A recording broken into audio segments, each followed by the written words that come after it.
A liturgia da segunda-feira, na oitava da Páscoa, é extremamente sugestiva para nós compreendermos, ao mesmo tempo, a beleza, a sublimidade, a grandiosidade, o fascínio, o encanto, o júbilo, a alegria da igreja primitiva, nas primeiras horas do dia da ressurreição do Senhor. E o relato do Evangelho de hoje é prova disso. Mas, ao mesmo tempo, já a maquinação do poder das trevas, com todos os antônimos respectivos das palavras que eu utilizei ainda há pouco: a fúria, a indignação, a revolta, a raiva, a mancomunação do poder das trevas, no sentido de combater furiosamente a Igreja de Deus, portadora desta alegre notícia e destinatária da mensagem que o ressuscitado dirigiu às mulheres, aos apóstolos, etc. Aqui nas leituras que nós acabamos de ouvir, vislumbra-se com toda clareza aquela cena descrita no capítulo 12 do Apocalipse de São João. Um grande sinal apareceu no céu.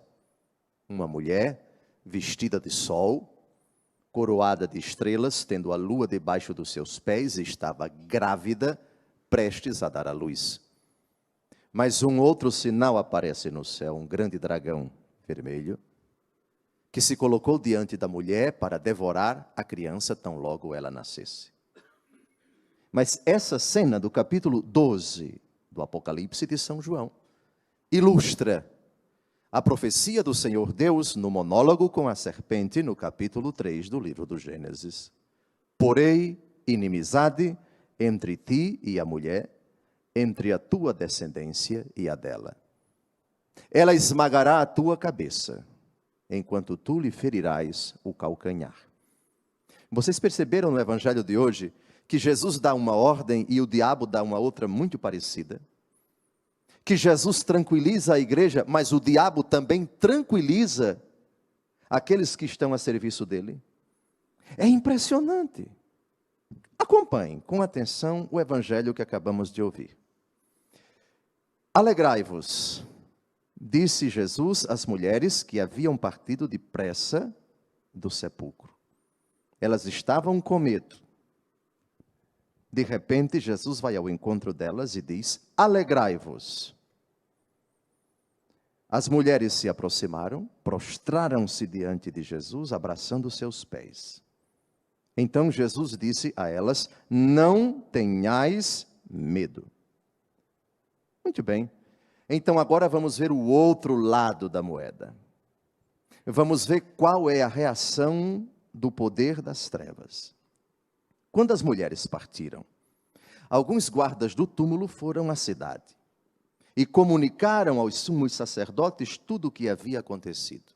As mulheres partem cheias de alegria para anunciar a verdade. Os soldados partem preocupados para comunicar às suas autoridades o que aconteceu. Os sumos sacerdotes se reuniram com os anciãos, deram uma grande soma de dinheiro aos soldados. Não vos preocupeis. Jesus diz para as mulheres: não temais, ou não tenhas medo.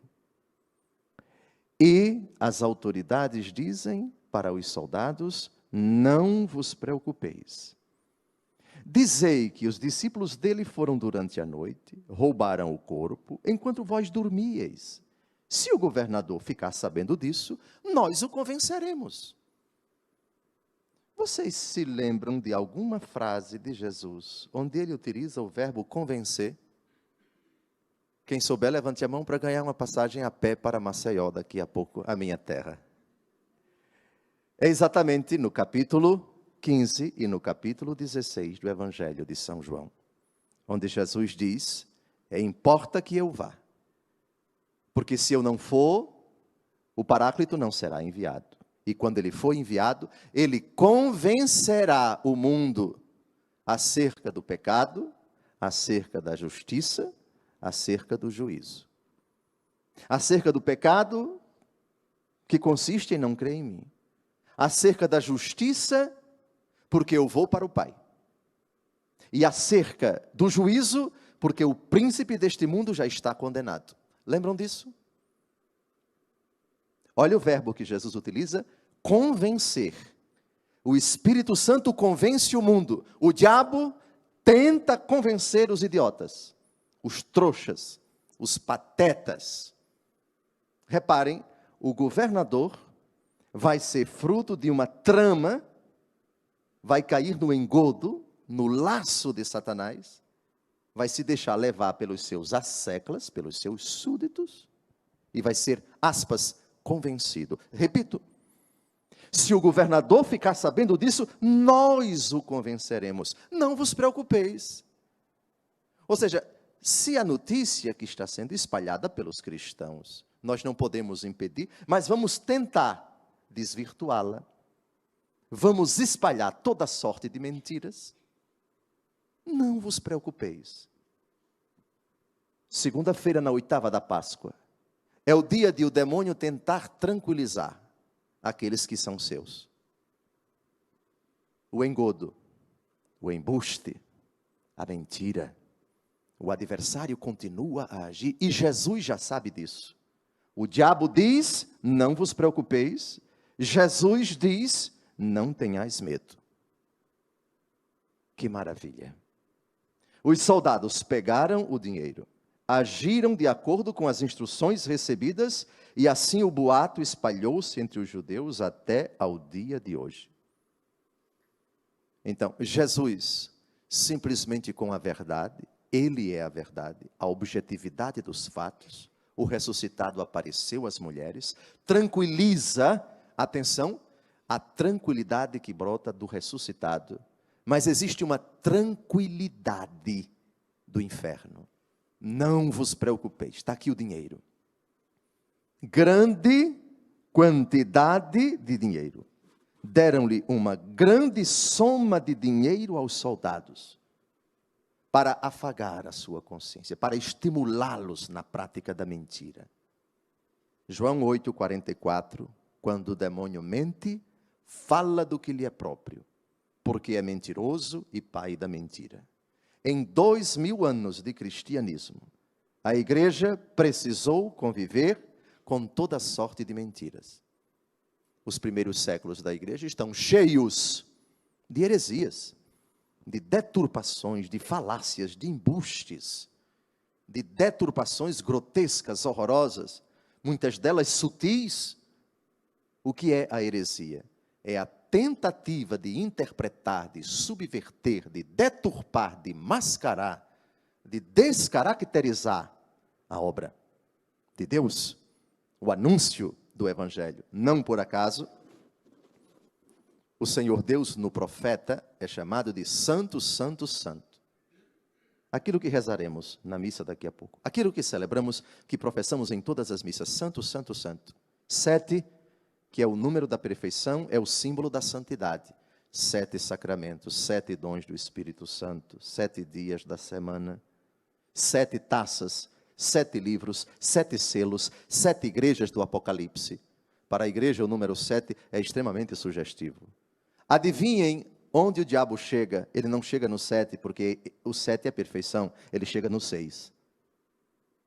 Se Jesus é o santo por excelência, se Deus é santo, santo, santo, 7, 7, 7, o demônio é 6, 6, 6. 666, o número da besta do Apocalipse, Apocalipse capítulo 13, versículo 18. Amados, atentos, porque o ressuscitado e sua igreja já estão sob o ataque do inimigo. Pensemos nos tempos atuais. Você digita o YouTube e percebe dezenas de vídeos onde os cristãos são sumariamente executados. Não somente pela face mais horrenda do diabo nos dias de hoje, que é o Estado Islâmico, mas em muitas partes do mundo. Quem lembra do que aconteceu em Alexandria, no Egito? um atentado numa igreja copta, a poucos dias da viagem de Sua Santidade Papa Francisco ao Egito. É um verdadeiro aparato de segurança. O Papa, para poder visitar um país, precisa mobilizar, exige-se para garantir a integridade física do Papa que todo um aparato de segurança seja garantido, porque ele, representante de Cristo na terra, é ameaçado pelo simples fato de crer em Jesus. Sim, é verdade. Hoje o demônio continua a dizer: não vos preocupeis, providenciaremos um ataque terrorista para destruir os cristãos. E teremos que conviver com isso até ao fim da história. Jesus, no Evangelho: não tenhais medo. O diabo: não vos preocupeis. Jesus: ide anunciar aos irmãos que se dirijam para a Galileia, lá eles me verão.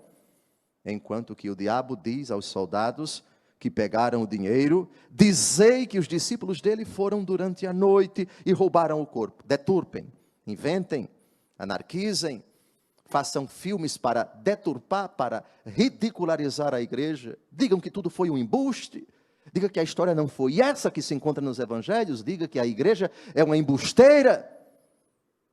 Nós sabemos, nós cristãos, sabemos perfeitamente, conhecemos as intenções de Satanás. E Jesus, diante de tudo isso, desses ataques impiedosos, que não cessam de acontecer e recrudescerão sempre mais, tranquilos hoje estamos diante do ressuscitado. E dizemos como o salmista: guardai-me, ó Deus, porque em vós me refugio. O Senhor que me aconselha faz do meu coração uma festa. Malgrado a ação de Satanás, minha alma rejubila de alegria e até meu corpo no repouso está tranquilo.